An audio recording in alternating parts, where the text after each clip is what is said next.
What up, party people? Welcome to episode 12 of the Nick and the Hick. I am Eric, also known as the Nick. And as always, I am joined by... What's up, guys? Michael Brevard Decker here, aka CaptainBD. Gunther Gleben Glauten Globen. a little Def Leppard to start the show off. Little Def Lep. Only got one arm. The drummer. Yeah, what's up? So, episode 12, we're going to talk about the, I'm the Hick. final... My bad. Oh, yeah, you're the Hick. The final piece of our Quentin Tarantino retrospective, his last movie or his most recent movie, Once Upon a Time in Hollywood. We've had some highs and some lows, haven't we? we have. Overall, what is your feeling about this? I think it's mid-grade as far as the Tarantino movies go. Yeah. There's definitely, I would definitely watch this over, shithouse movies. Of course. And then I would rather see this than Jackie Brown. Yeah. I think it's a toss-up. When we end up grading it, it's going to be between this and Hateful Eight. Yeah. Right around that spot. Okay. Before we get into that, I did want to mention, first off, let's talk about what we've been playing. What have you been playing? Quite a bit. Too much, but nothing like in depth. Yeah. So you know that I beat, I got around to beating Ghost. Yep. So whenever you're in like a big, I don't know, how long do you think you spend in that game? Good 70, 80 hours at least? Yeah. If not more? Yeah. So I'm right there, probably 78 hours, 80 hours. Once you put that kind of time into something, and then it's over, you get like this weird feeling of like nothing else sounds good. You know what I mean? Like nothing feels right, nothing sounds good. Just like this feeling of emptiness with video games until the next big thing that everybody else is talking about comes around. So Battletoads came out on Xbox Gold, our Xbox Game Pass. So I played some Battletoads. It's fun, but it sucks playing that by yourself. Last week I did talk. I didn't talk about this, but I played Madden. Just the franchise mode. So I don't know how long. I don't know if you've played a Madden recently. No. But they've got like a Friday Night Lights story mode, right? Right. So this time it started off with we're in high school. And okay, so here, I gave such a small amount of shit of this game. I didn't do anything with his name, and my character's name is John Madden. So he's in high school and he's like a freshman, and there's this standout kid that's the quarterback already. Well, he has like a heart-to-heart with me, right? And he's like, hey, I've got a heart condition, but don't tell anybody, yada, yada, yada. I'm not really even supposed to play. A heart-to-heart about his heart? Yes. And my dude has no heart and fucking tells on him, snitches on him. Shit. And then I take his position. And I'm like, well, I'm already super not into this, But yeah, the dude has a heart problem, and we totally fucking snitch on him. Take his position. Have a couple amazing games, lose in state. He comes back because he's all cleared health-wise. But now, since I'm a star quarterback, he has to be my wide receiver. And somehow we're like frenemies, Yeah. And then we go to college. The same college together. Then we're duking it out for quarterback spot. It's not a good story at all. Doesn't sound it at all. Let's see. So I've been playing a lot of Elder Scrolls. I've been playing a lot of ESO, Elder Scrolls Online. I don't really understand what the hell's going on with that at all. There's just, the UI is ridiculous, dude. There's too many options for every single possible thing. Like you can build something, you can buy something, and everything that you build or buy, you can also put a different outfit or skin on top of. Oh, wow. It's too much. Yeah. But I'm figuring it out. And then I've been playing Skyrim, because hopefully, that's what we're going to start getting right back into. Yep. That's Yeah. it, man. What about you? What have you been playing? Well, that leads into me. So I beat Ghost. I platinumed that bitch. When? Um, when Was I it was Sunday? it. Yeah, I think it was around Sunday. It wasn't that long ago. Nice. Um, so that was interesting because it's weird because it's difficult to platinum a game because some of those trophies are difficult to do. Yeah. They're very technical, and Ghost really wasn't that technical. I have a reason for that, I think. What? Well, for one thing, it doesn't have the deal where you have to go back and beat it in hard mode or go back and beat Right. it in True. freaking legend or whatever mode that they created with Right. that most recent patch. So there's no replay that you have to do. So that makes it nice. But I think just because of the way that we were playing it, wanting to see all the question marks, wanting to go through and do all of the stories, Mm-hmm. that we did pick most of the things up Already. before it came time to, shit or get off the pot. Right. Right. I tend to do that in open world games. So, yeah. I mean, so yeah, there was a few that I didn't know I was going to be able to do, or I thought it might be difficult for me to do. Like I had asked you about one. There was one where you had to kick somebody off the cliff. Yeah, I didn't answer you back, but I'll let you go ahead. But I did that one on accident too. Yeah, so I was doing it. I was trying to do another trophy in the middle of it, and somebody was just like attacking me, and I accidentally killed them before I could do it. And then I had another chance, and it's like one of those things where you like lure them up to the cliff, and then you just start trying to kick them, and then it just happened, and I was like, "Great, what's your story?" So I knew that was a I knew that was a trophy that I needed, and I was thinking like, well, damn, that's probably gonna be one of the last ones I do. Yeah. So I just also recently started really using, because you get to a point in this game to where it still matters what stances you use, but if you master one stance and do a great job with it, you can fight people pretty well as long as you're blocking your parries on point. Right. So I started using the spear stance a lot, and with that one you hold Y and then our triangle, you hold triangle and you let it go and it kicks the shit out of them. But what's cool is when you kick the shit out of them, if you run back up on them, it's just one hit, one kill. You just stab them when they're on the ground. Yeah. And that's why I like using it, because it kills enemies fast. So I'm fighting this big group of people. I fucked up the standoff, right? And I've got like 5 or 6 guys. I'm fighting them, and our fight goes over to like where like a bridge area is, and then I just kick the shit out of one, and he goes flying off, and bling, there it pops up on the screen. I was like, nice. One thing that's funny. One thing that pissed me off, though, is that I thought I was done with all the side quests. So I finished the side quest and I don't get the trophy. So now I have to cross-reference every side quest with the ones that I've already beaten. So that was a pain in the ass to do. So then I found the one, and I beat it thinking that was going to be it. Nope, there was another one. So I had to cross-reference everything again. So I was missing two side quests, which I thought was weird that I was missing them. But then when I finally did it, that was it. See, so I didn't have to cross-reference any of those. I had all those opened up and just ran through them on my list. But I did have to go through, because you had to get 20 records, right? Right. And you got that just through playing the game, probably like early in the second act. I mean, you had that one early. Yeah. I only had like 9 of them, or maybe 10. Because, dude, those things are in dark areas. They're not that easy to see. They're always in a dark area. They're small. You know, like your supplies and your iron and all the linen and fucking everything that you get's like a big icon. But the record's really small. So I had to go through that list and pick off the ones that I didn't have and the ones that I did. And that list was a bitch because I picked up a few in Act 1, a few in Act 2, a few in Act 3. So my shit was all over the place.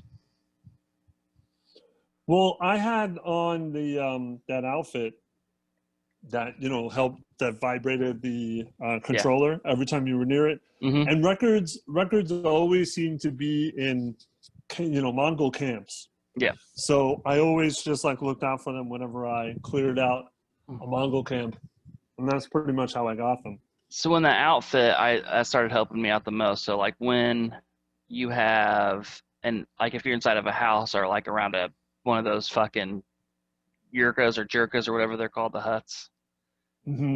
it will ring intermittently, like when you're close to the right house, but when you're Right. inside of the right house, it vibrates the entire time. Right. So it's hard to differentiate between, yeah. So I finished that, and then I finished Modern Warfare 2. Oh, you did finish that. Yeah, I finished Nice. it because I had to finish it before the month was over, so I finished it like a day or two ago. Yeah, that's I forgot how emotional that storyline was. You know? It's one of the craziest things when you're in America and you see a different country invading America. Yeah. It's just fucking weird because they do a really good job of recreating like suburban America, you know? Yeah. Well, even just like going through Washington D.C. and having most of it blown up and destroyed is kind of like yeah, it's weird to see. It's like And uncomfortable. We've seen that a lot since then, but when that game came out, we hadn't seen that before. Well, I mean, the game is in the game. I can't remember who, but the game reminded me a lot of what's it called? The Patrick Swayze movie. Oh yeah, definitely. Because the fucking Wolverines. That idea of the Russians parachuting over the American skyline is obviously from the movie. Red Dawn. Red Dawn. But just going through suburbia, and then hearing all the Russians and stuff, and going through basically like what's a fast food mile, with all the different fast food joints. But it was fun. It was a lot. It's frustrating because you do die a lot. Fucking died. Those grenades, dude. Yeah, the grenades. Really annoying. But it was still a lot of fun. But I had to finish that shit before the end of the month. Then I tried Fall Guys one last time and fucking hated it. I deleted it from the PlayStation. You deleted it? Yeah. It's only like 4 gigs, man. I don't want to see it. It doesn't take any space. Okay, done. Then I started playing Skyrim. So here's the thing. This is what I wanted to tell you and tell the fine people watching and listening to this. So I like streaming, or twitching as the kids call it. I don't think anyone calls it that. But the problem with live streaming is, for me personally, I don't always find a good time to do it. Yes. It's just my setup isn't made for that. It just never works out when, a good time to do it.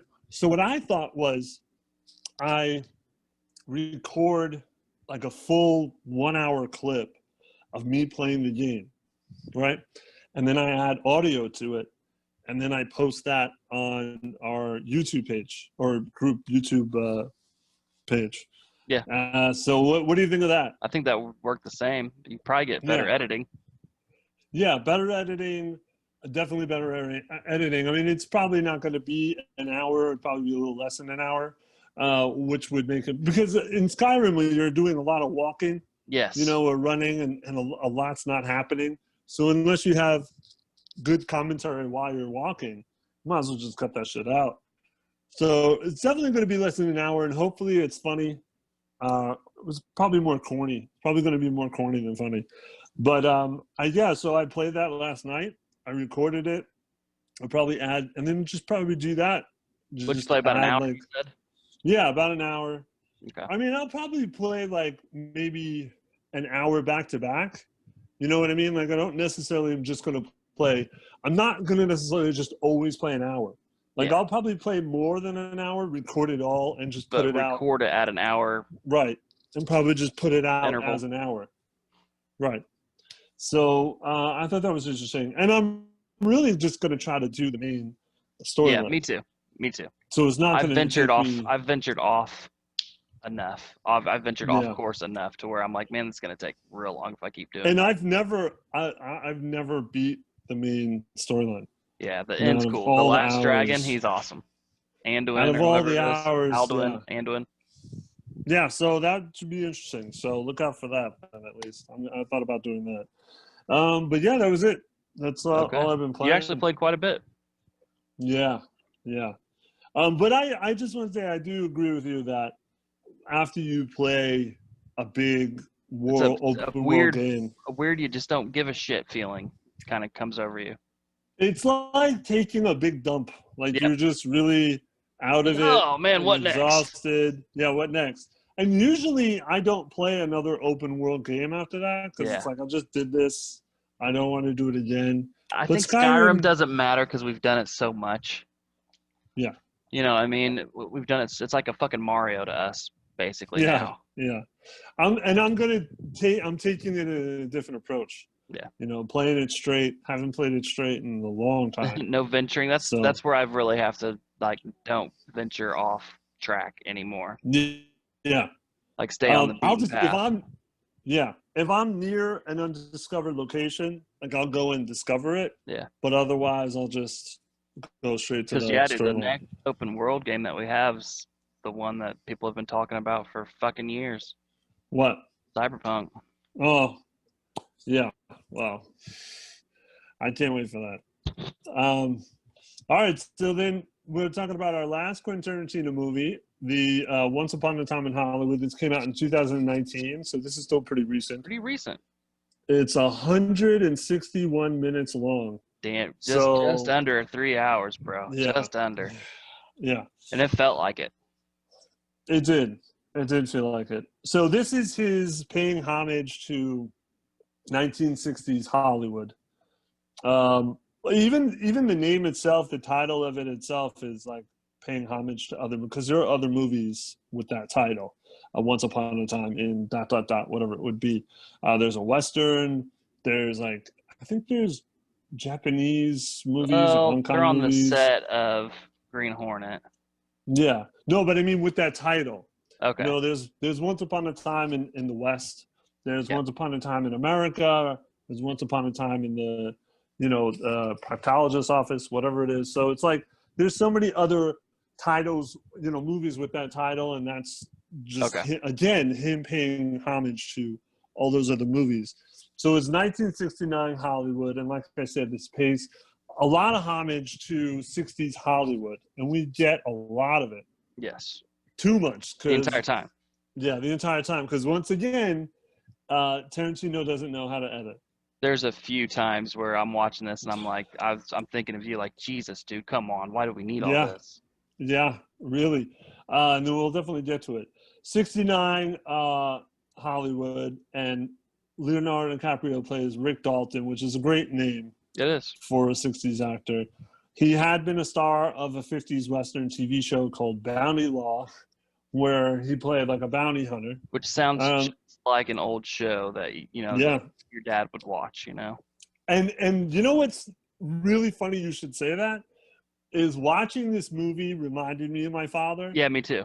Because my father grew up watching Bonanza. He loved Western TV shows, and he loved like war Davy movies. Crockett. Yeah, he did like Davy Crockett. So, that again, that's what this is basically referencing, and that's what it reminded me of. Like, I thought he would have liked this movie because there was just a lot of references to that. So, Dalton's kind of a has-been already at this point because he had a successful TV show. He had made a couple of movies, but recently he's just kind of become the guest star on other TV shows. Yeah, they call him the Heavy.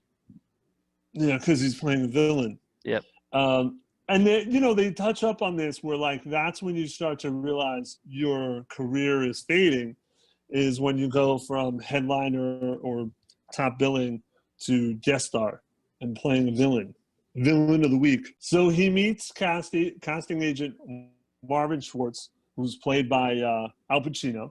And Al Pacino seems like he's a fan of Dalton. Yep. And says like, oh, I watched your movies recently. And they show a couple clips of his movies, which was great. That was a lot of fun.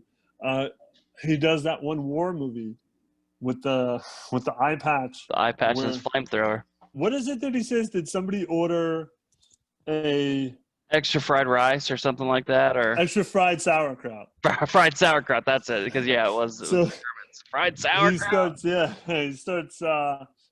He starts torturing up, what's it called? He starts putting all these these Nazis on fire. Now, here's my theory, okay? So this is another Tarantino movie where he's going to change history, okay? And that is with the Charles Manson murders. And so he's referencing Inglourious Bastards with this movie, right? Yes. When he's killing Nazis, I think even in the movie he might kill Hitler if memory serves. So he's referencing Inglourious Bastards. All right. Now we've established before that some of these movies share a universe, okay, and other movies are movies within that universe, right? So characters from Pulp Fiction would go see Kill Bill in a movie. Yep. Now, what if this universe is both? shared with the universe in Inglourious Bastards? Huh. And in this universe, Hitler died by American soldiers, murdered by American soldiers. So the Inglourious Bastards is actually what really happened, and in the same universe, the Manson murders not happening is what. Do I make sense? Like, this is its own universe, because for him to reference Inglourious Bastards in a movie makes it sound like that's actually what happened in their universe. So that's my theory. What do you think of that? I like it. So you're saying, but in this one, Manson did pull off all of his murders. No, in this one he doesn't. Does not. Right? Okay. So this is the same universe as the events that happened in Inglourious Bastards, which makes sense because this would be an alternate universe where Hitler did die in the middle of the war, and Manson didn't set off the murders that killed Sharon Tate. Does that make sense? We'll get to it when we get there, but I still feel like I'm under the impression that, and that does make sense. It does. But I'm still under the impression that when he goes up to their house at the end of the movie, that the murders are still going to happen. Oh, okay. All right. But like you said, we will get to it. So Dalton's talking to Schwartz, played by Pacino. Pacino says, why don't you go to Italy and make spaghetti westerns? But Dalton feels essentially that those movies are beneath him. And it's not what? I don't understand this at all. Because spaghetti westerns are great. Yeah. They're great. No, and nobody likes them. They're shit and blah, blah, blah. And I'm like, dude, you need to go do that. Like, has anybody told you about Clint Eastwood? Right. The only thing I could think of is why he's so above it is he kind of explains that the way they make the movies are not, because filmmaking is a craft, right? Yep. And so he feels that the way they make movies is not a craft. And that's why it's like he trained to be an actor, and that's not what acting is. He also goes through a little spiel where he talks about to be an actor, especially in Hollywood, you need to live in Hollywood. You need to be Hollywood, Right. Like Hollywood is a part of him. Right. But again, this is the end of a decade and essentially the end of an era with that kind of thinking, because everything in the 60s, all Hollywood movies were made in Hollywood. If you were supposed to be in Italy, it was a backdrop. It wasn't really Italy. It's not like it is now. I mean, even like now, productions go to Vancouver and pretend that Vancouver is Hollywood. Like they don't, that's not what used to happen. So yeah, you're right. The mindset.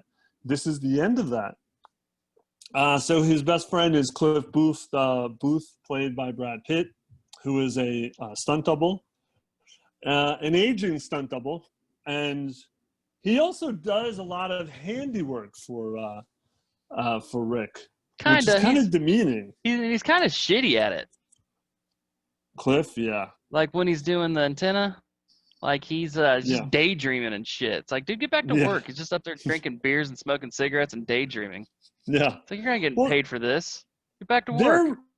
Their relationship is weird because they are best friends, but he's also his Oh yeah, he like clearly works for him.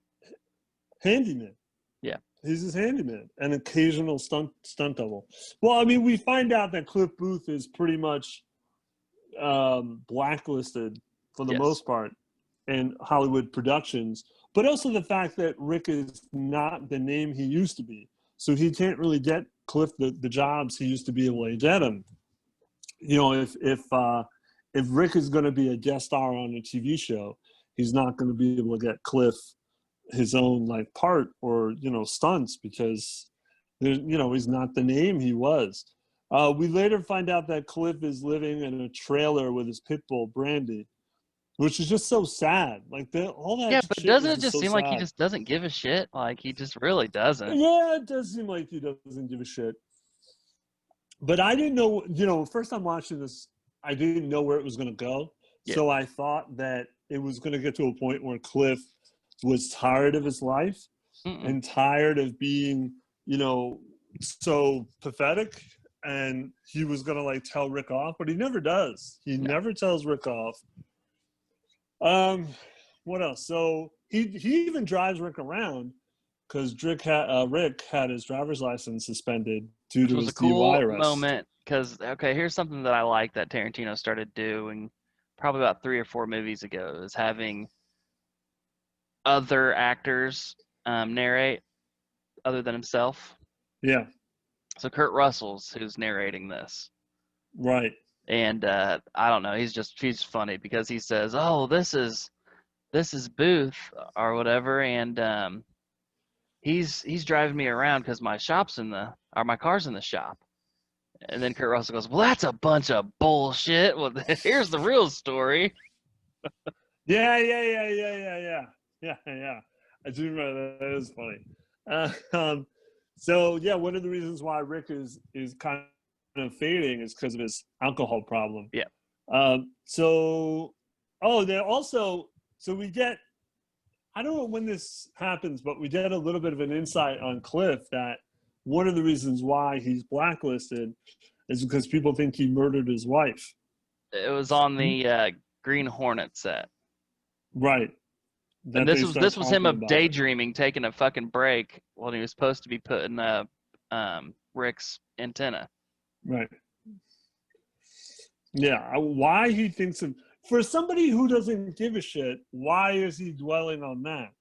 Well, but at the end of it, he laughs and shakes his head like, he kind of has a point. Before we get to that, so he is on the roof fixing the antenna, and he sees Rick's next door neighbors, who are, of course, Roman Polanski and his wife, Sharon Tate. And then he watches them, and then, he starts to daydream about when Rick was working on the Green Hornet, and Cliff gets into a sparring match with none other than Bruce Lee. You remember when this was controversial? Yes, I was just going to bring it up. It was controversial. What did you think of this? I've always thought about this when it comes to little martial artists, and I've always thought of that until just recently, not just recently, but I'd say within the last 10 years, where the UFC's really blown up. Yeah. And man, some of these guys, they're probably 135, 140 pounds, and if you met them in a bar and talk shit to them, I bet they'd still pummel you. Like I bet they should. Yeah. I'm sure they'd still wipe your ass all over the fucking bar. Yeah. But what Rick says does make sense, Like what is it that he said? Well, he was laughing. He was like, "You're just a little guy. Like I don't care how good you are. You wouldn't amount to like a shit stain to Cassius Clay." Because it's fucking Muhammad Ali. Like he's a massive man who's also a warrior. You know what I mean? He also is the best at what he does. Right. But so yeah, you're saying that Bruce Lee does say that he can beat up Muhammad Ali or Cassius Clay. I think he was. Yeah, they were calling him Cassius Clay. Cassius Clay. So, but Tarantino's insinuating that Bruce Lee actually did have this conversation with people. And well, not just this conversation, but apparently there was like a driver or some stuntman that this is like they gave a real name and everything of a person that it's said to believe that this did happen. Right. Yeah, I don't know. I still thought it was a little bit of a shit on Bruce Lee's. Yeah. Well, so did his family. Mm-hmm. Oh yeah.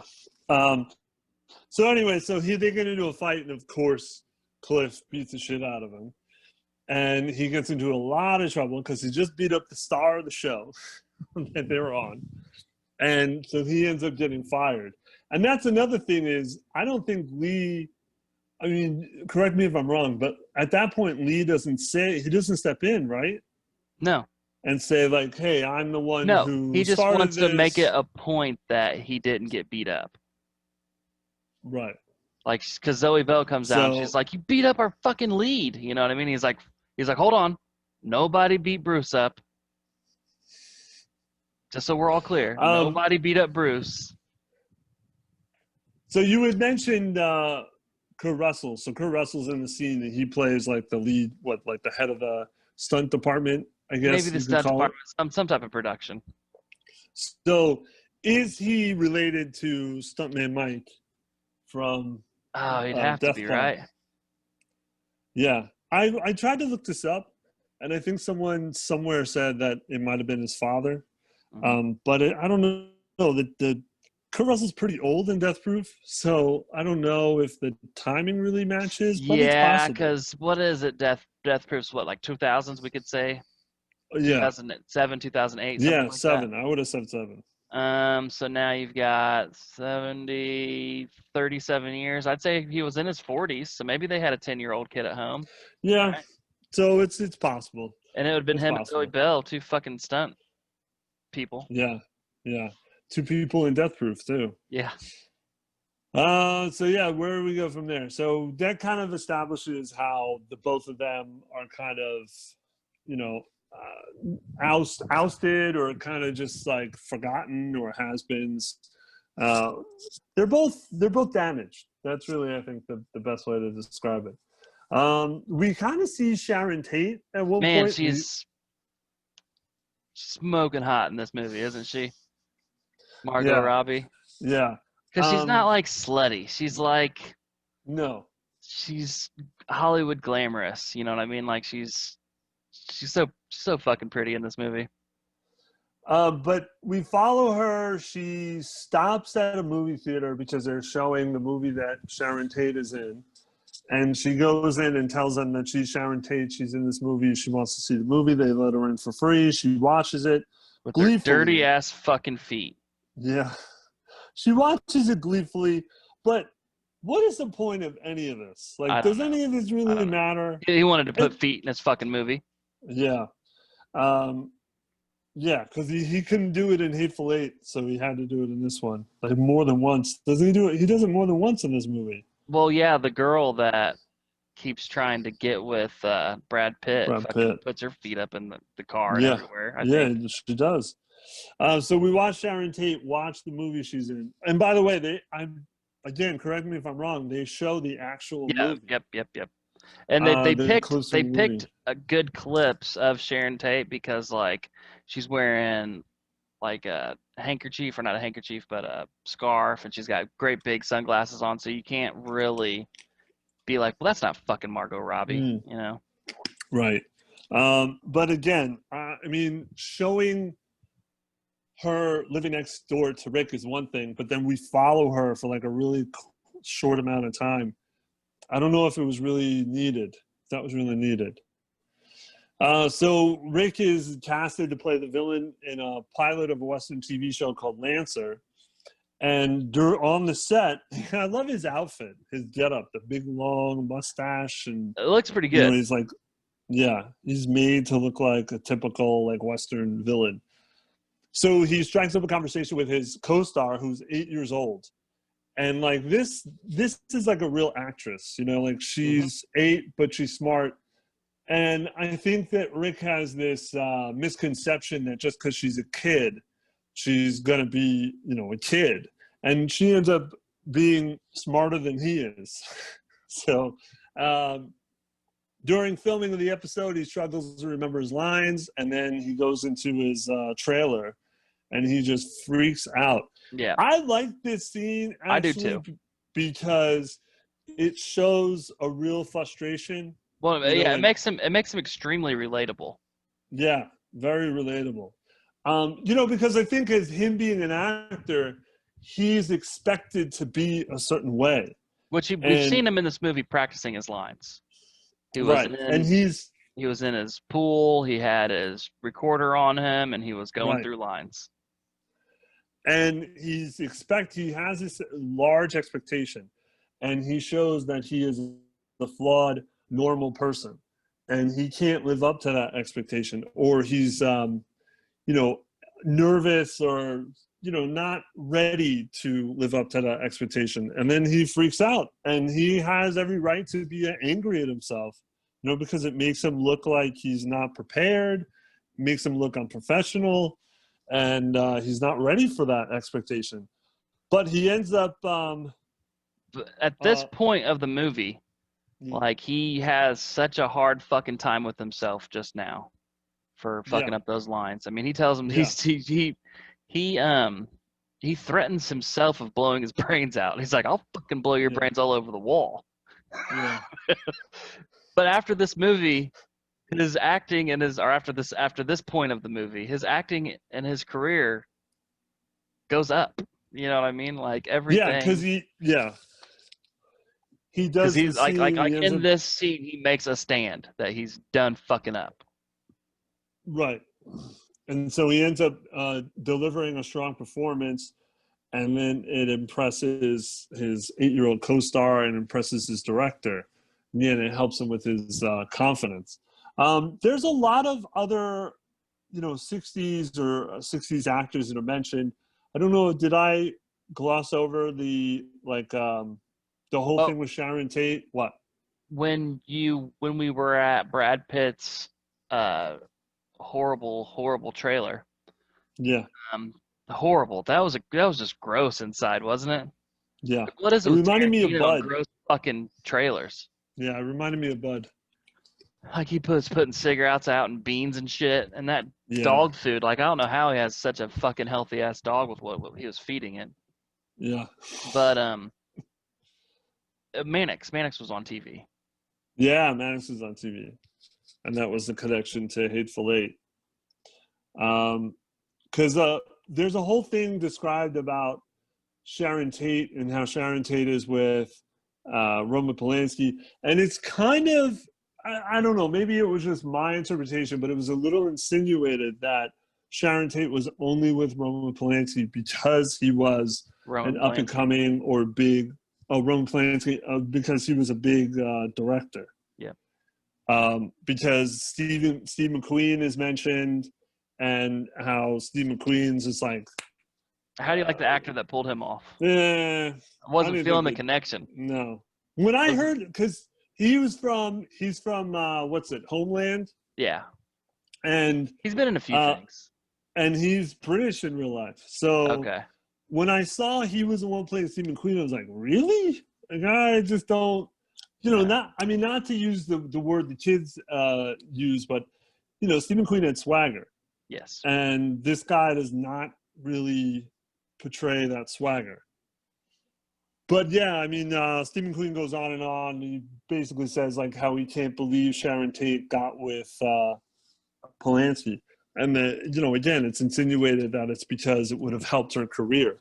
But I don't know if that's true. Probably was true, but I don't know. Because one of her friends is Jay Sebring, who dated her. Yeah, who dated her. And now he's just like a hanger-on, because obviously he can't not get her out of his life. And that just seemed kind of pathetic. It wasn't mentioned in the movie. Just, this is my personal thing. I thought that was a little insinuated. Yeah. Now they're all three best friends. He was engaged to her. She went to England and did a movie with him, and she came back married to him. But the three of them are best friends, and they're inseparable now. Yeah. And it's just like, dude, just get on with your own life. She doesn't want you. She doesn't. It just was weird. And again, the way you just described it, and insinuated that she's with Polanski because it can help her career. So anyway, where the fuck am I? Yeah, you had So Playboy.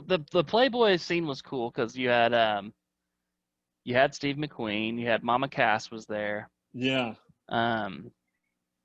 There's a couple things that I do like this movie quite a bit, to where in the beginning of Tarantino's career, he missed and he was a little cheesy at points, like in Pulp Fiction, where he was trying to blend, the early 90s with like 50s and 60s diner motif. yeah, And that was weird. But it works. But like the soundtracks too, like the soundtracks that he did in Pulp Fiction, there's a couple awesome songs that was that 50s kind of crooner music. There was Jackie Brown, to where it was an amazing fucking soundtrack up until one point of the movie. Then it just stopped completely. It was all this golden age of like black music, like Goldies. yeah, And it was fantastic. And then it just stops and there's nothing for the rest of the movie halfway through. But in yeah, this one, the atmosphere and the decor is just spot fucking on. Like the cars look amazing, the clothing yeah, spot on. The way that the strip and everything is done, is it just looks like it looks like Hollywood, like Hollywood would look in the 60s. yeah. Um, There are, yeah. the sound, I just gotta say the soundtrack, dude. No. The soundtrack is great. Yeah, I was just gonna say that there are a few movies that have tried to replicate that era. We talked about The Nice Guys, Yep. in a bunch of episodes ago, like that. But I feel like Once Upon a Time in Hollywood does the best job Oh yeah. of bringing you back to that era. Well, so we're gonna get to it then.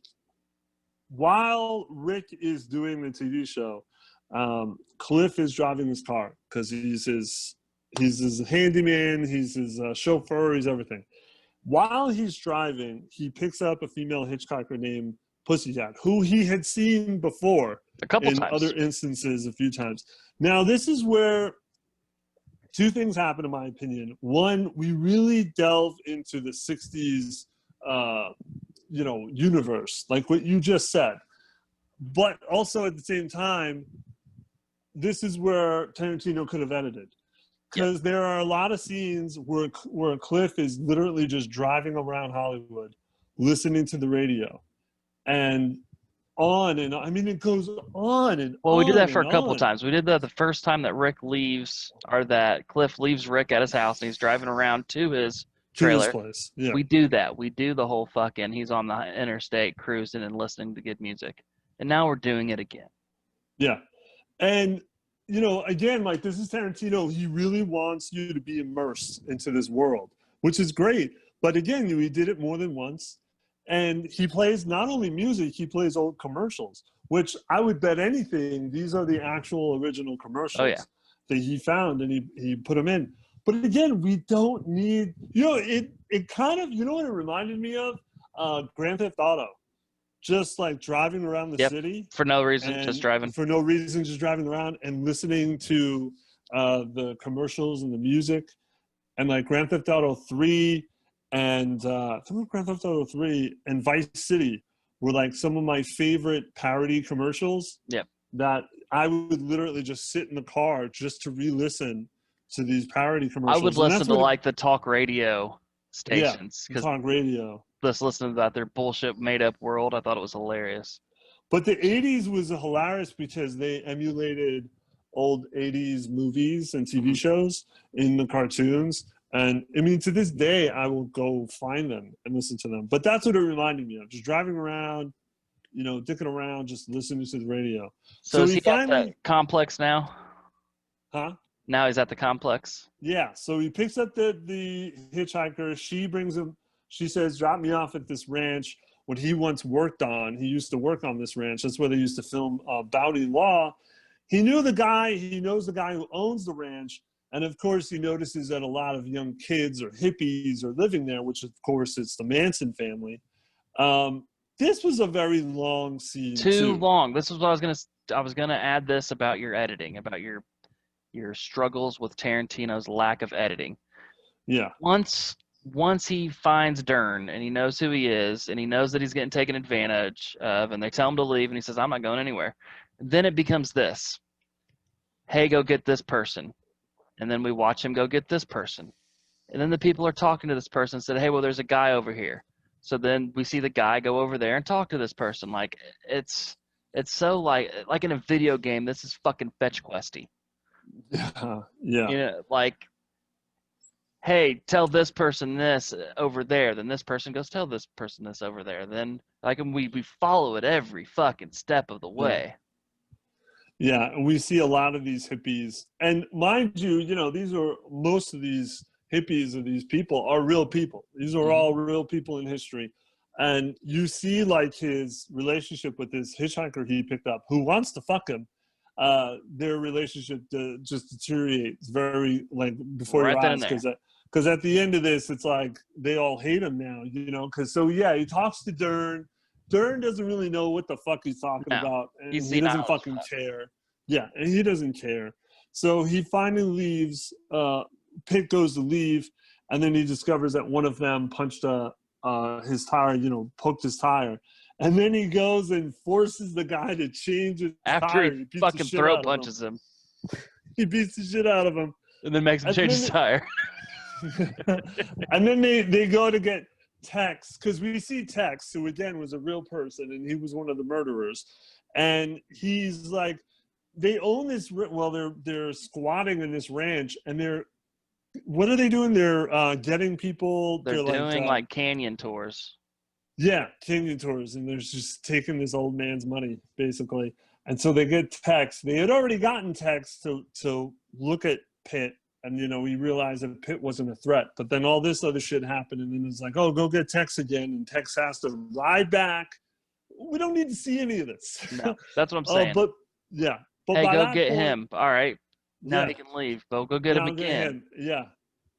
And there are a lot of people. There are a few people who play the hippies, like what's it called? Dakota Fanning, and I'm losing it here. Lena Dunham, and Kevin Smith's daughter, who decided to be an actress. But so then finally Tex comes, but at that point Pitt goes away.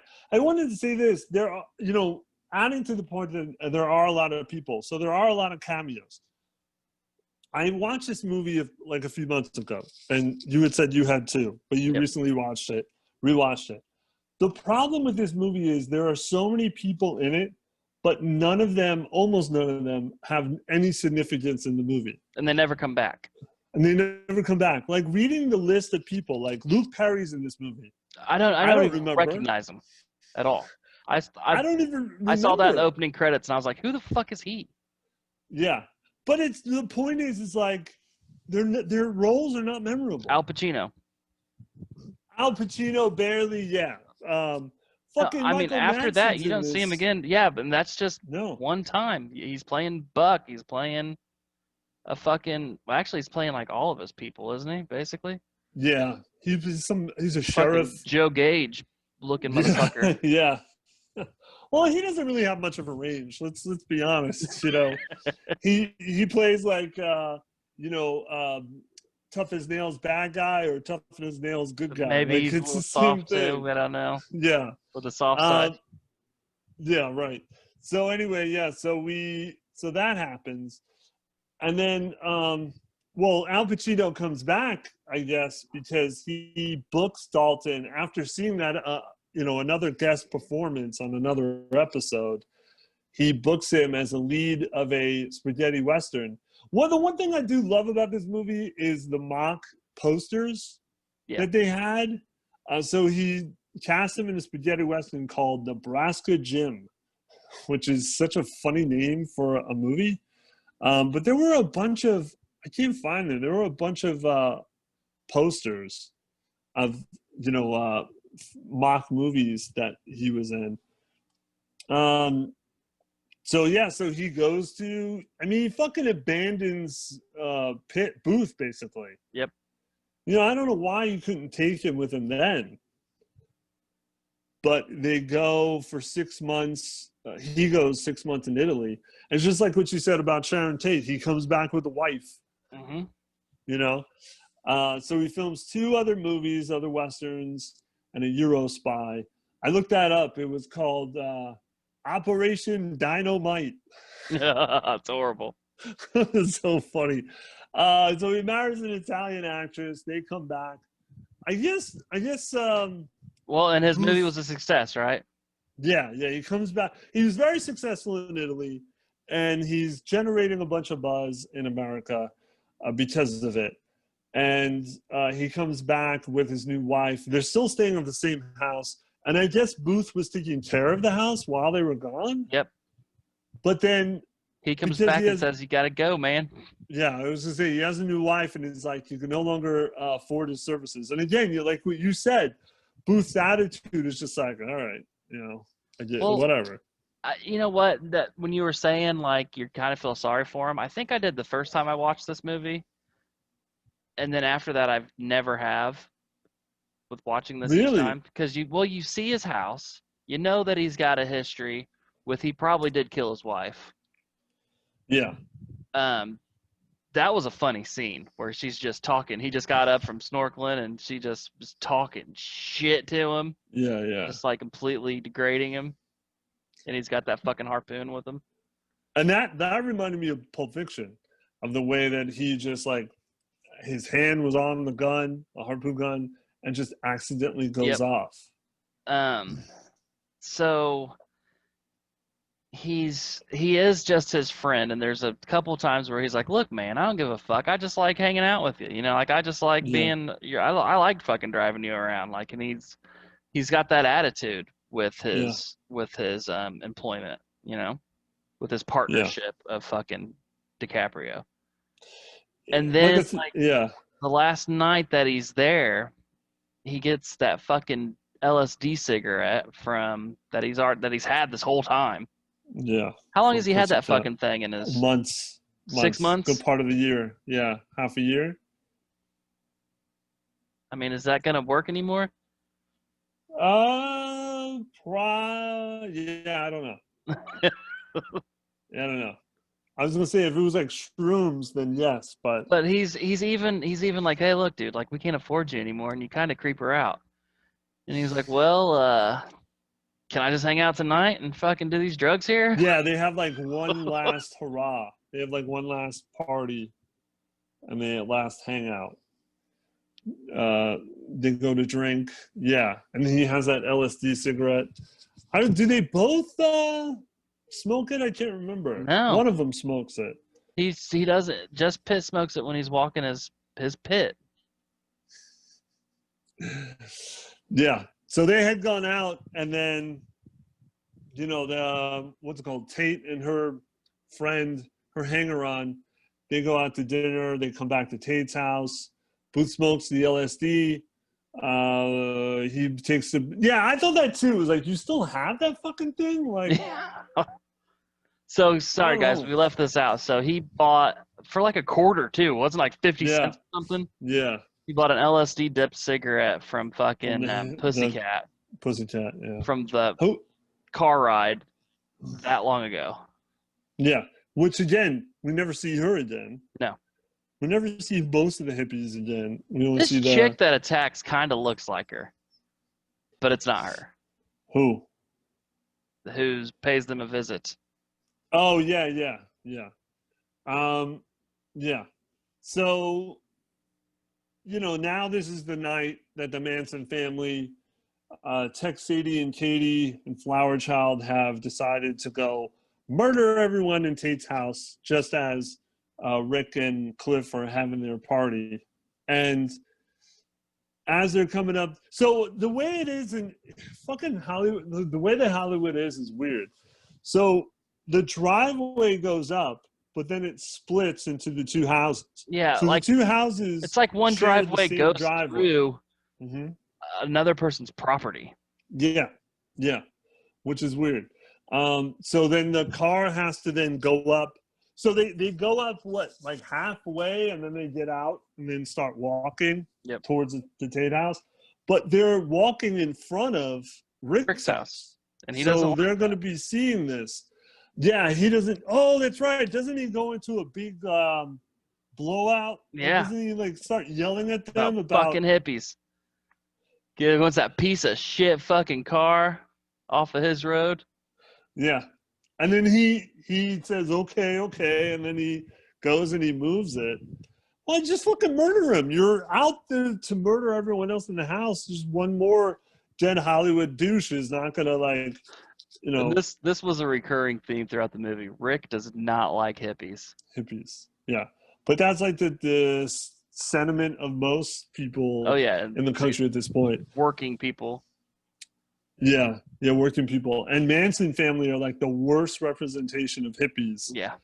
You know, because everyone sees them as hippies, and they were like the opposite of that. So they arrive outside to murder. Dalton hears a noisy muffler. That's what it is. Orders them off the street.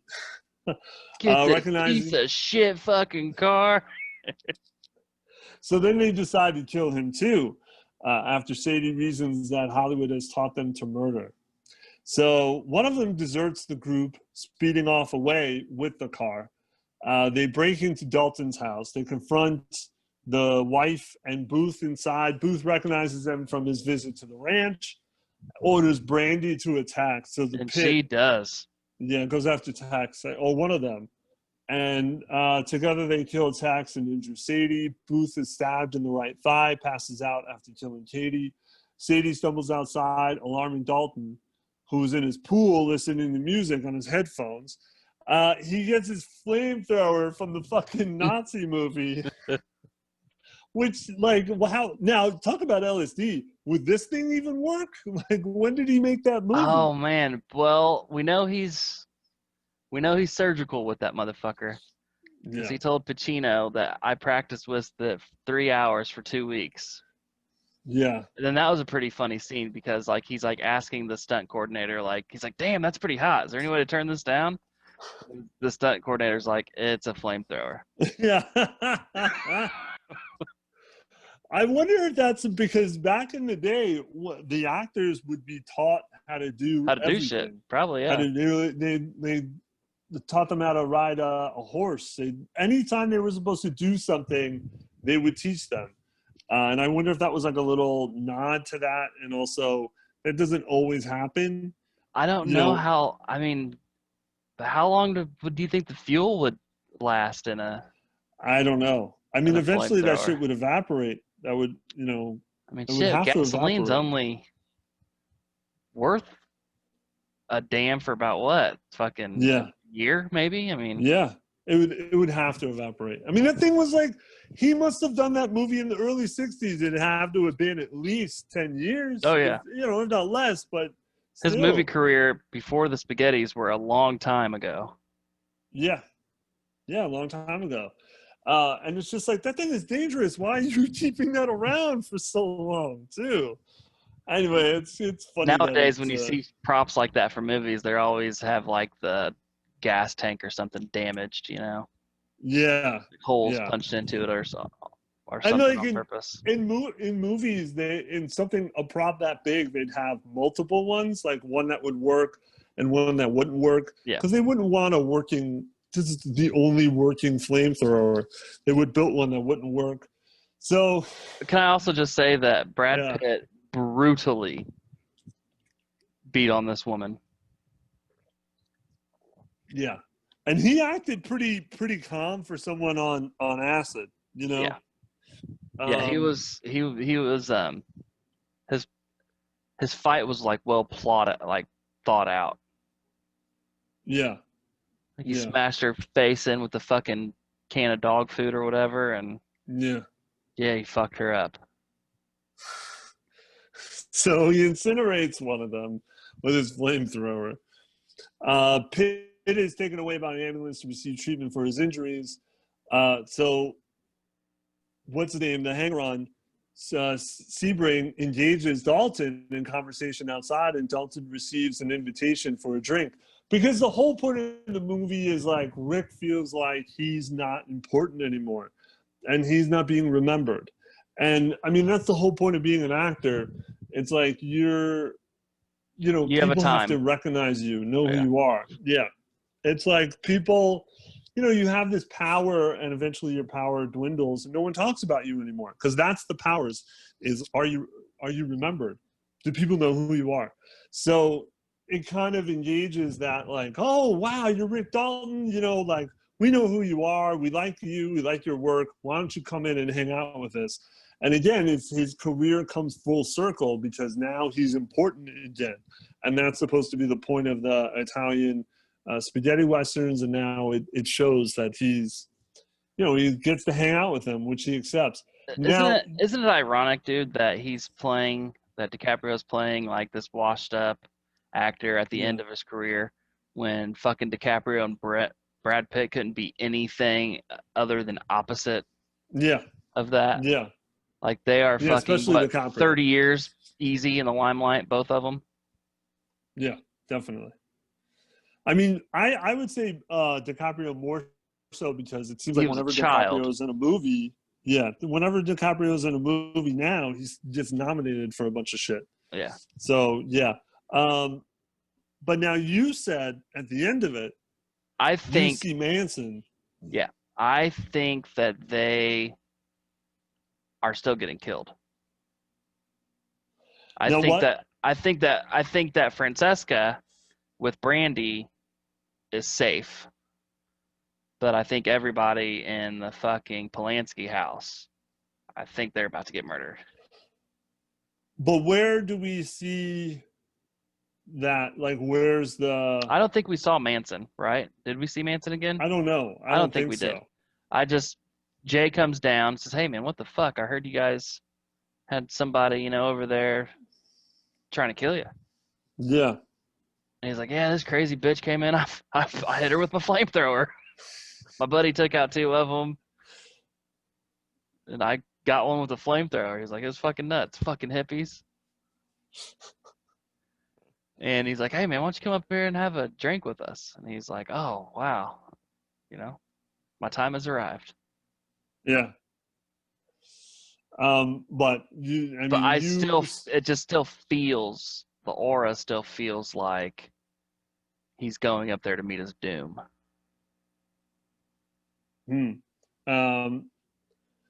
That's interesting. Yeah, I didn't think of it that way, but I could definitely see where someone would see it that way. So yeah, that makes sense that Charles Manson would still maybe try to kill them. But well, all right. So what did you think? So what is your? Now we've watched all these movies. Yep. What is your ranking in all this? All right, I'll just... Inglourious Bastards. Okay. Pulp Fiction. Okay. Kill Bill. Yeah. Reservoir Dogs. Okay. Django. Okay. Ooh, I'm going to go Django, then Reservoir Dogs. Okay. Django, then Reservoir Dogs. Shit, and then just the rest. So we'll do Once Upon a Time in Hollywood, Hateful Eight, Jackie Brown, Shit Show Derby. Shit Show Derby. I thought this is definitely long, but I thought it was still entertaining nonetheless. And it has excellent production value. Yeah, I agree with that. Definitely agree with that. And I think that's what keeps you, and keeps you watching. Yeah. Yeah. So I'll go Inglourious Basterds #1, then Kill Bill Volume 2. You're going Kill Bill over Pulp Fiction? Wow, I didn't see that coming. Yeah. Yeah. You held on to Pulp Fiction for so long. I know. Then Pulp Fiction, then Kill Bill Volume 1. Then Django. I just put the Kill Bills together. I know. That's fine. That's okay. Yeah, Django. But I like how you did that though, because you're right. Pulp Fiction is better than Kill Bill #1. Arguably not as good as Kill Bill 2. Too. I mean, like I think that Ellie's fight with Beatrix alone is like one of my favorite scenes of all, Quentin Tarantino movies. Well, and then Master Pie. What? Everything with Oh, Master yeah, Pie. yeah. Everything right. with him. Yeah, everything. So, Volume 2, Pulp Fiction, Volume 1, Django, Reservoir Dogs, then Once Upon a Time in Hollywood, Jackie Brown, Hateful Eight. Oh, you like Jackie Brown better than Hateful Eight? That's plop. Yeah, because, dude, Hateful Eight is just way too long. It's boring. It gets so boring at times. It does. Say what you will about Jackie Brown. At least it's not 3 hours long. Yeah. It hits you with a couple twists. Yeah. They're not great twists, but they're twists. No. It wasn't that bad. It wasn't like Hateful Eight. Like, Hateful Eight was just so long, and Death Proof is just a big yawn. Yeah. I'd rather sleep. Yeah. But I mean, yeah. between Hateful Eight or Jackie Brown, you could tell me, no, this is how it's gonna be. It's gonna be Jackie Brown. I'd be like, all right, whatever. Yeah, I don't care. So we neither one of that good. Watching a lot of these movies, we have seen a lot of his tropes, right? The Tarantino tropes. Can you think of one trope that you really wish he would just stop doing? Feet. Yeah, that's what I was gonna say. I really was. Hey, so you were telling me you had one prediction for a while, that not a prediction, but something that you noticed, a trigger, is that there's a Samuel L. Jackson character in every movie. Just about, yeah. And the one that was really true that stood out, and I was like, yeah, you're exactly right, was the stunt girl, I forget her name, in the first Show Derby. Yeah. Yeah. I couldn't fucking believe it. Who would it have been, do you think, in Hollywood? Was there one? I don't think there was one. No, I don't either. No. There was nobody over the top, loud, and obnoxious. Maybe Bruce Lee a little bit, but he was really just being Bruce Lee. Yeah, well, what they think he was. Yeah. Right. No, I don't think there was. So that one, and who do you think that character would have been in Inglourious Basterds? Oh shit. I don't know. I don't know if there was one. But I mean, maybe I was thinking that German SS soldier, the one that picks her up from the theater, and the one that is in the basement. Maybe him, but he's not. Yeah. He's definitely as strong-willed, but I don't know if he's really like over the top. Because that's the thing. Yeah, that's the thing with Jackson's characters in Tarantino movies, is they're always over the top. And you said like loud and obnoxious. Yeah, because they're just watching Death Proof, and like she's just like motherfucking this and motherfucking that, and just her attitude about certain things. I'm like, damn, this is fucking Jules. This is like Jules in Pulp Fiction. But yeah, I don't know. I mean, he gets a voiceover in Inglourious Basterds, so yeah. So maybe he's playing himself in Inglourious Basterds. Yeah, exactly. Okay. But yeah, I would have picked the feet also. It just is obnoxious. It's like, we get it. You like feet. Like Sharon Tate, I don't understand why her feet had to look so fucking dirty. Like, it's Margot Robbie, you know? Because of hippies. I don't know. Like, she fucking walked there barefoot? Yeah. Yeah, exactly. She walked there barefoot. I hated it. He didn't, and that's another thing about this movie where I say the production value is pretty good, and it's not really that bad of a movie. He's not in it. Yeah, that's a plus. He's not in it. He's not narrating. He's not acting. He's not in it. Other than Pulp Fiction, that's why, like Inglourious Basterds and the Kill Bill movies, they're so far up on top because he's not in them. Yeah, they are. Yeah, so that's it. That is it for QT Retrospective. I enjoyed it though, all in all. No matter what, I say a good 75% of his movies are bangers. You know, they're great movies. Yeah, I mean, the thing is he hasn't made that many. No. So you And only made like we 9. could have taken this a lot farther if we wanted to just do other movies that he was involved in, you know? Yeah. Mm-hmm. Like we could have done True Romance. Yep. We could have done Natural Born Killers. Yeah. Could have done From Dusk Till Dawn. Yeah. But his acting is so bad, man. Yeah.